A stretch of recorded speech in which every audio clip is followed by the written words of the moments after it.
জনাব আমির, আপনার স্ত্রী আমাদের সম্মানিত আন্টি, ওনাকে আমি একটা প্রশ্ন করতে চাই।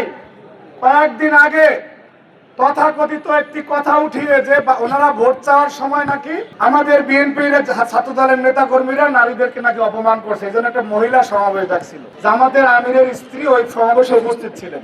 সেখানে তিনি খুবই কষ্ট ব্যথিত হৃদয়ে সেটার বিরোধিতা করেছেন। এখন এত বছর যে সংসার করার পরে আপনার স্বামী আপনারে যে নামে ডাকলো, এরপরে আপনি সংসার করবেন কিনা সেটা আমরা জানতে চাই।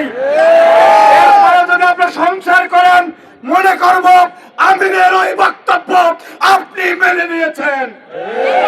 সুতরাং আমাদের মা বোনদেরকে স্লাট শেমিং করা, ক্যারেক্টার অ্যাসাসিনেট করা, এগুলি করে ছাত্র দলের পক্ষে, বিএনপির পক্ষে যাতে আমাদের মা বোনরা নামতে না পারে, ধারাবাহিকভাবে তাদের সেবা প্রচেষ্টা অব্যাহত ছিল। আমরা মনে করেছি এইটা মনে হয় আলবদর আশামসের উত্তরসূরি শিবিরের পোলাপান করে।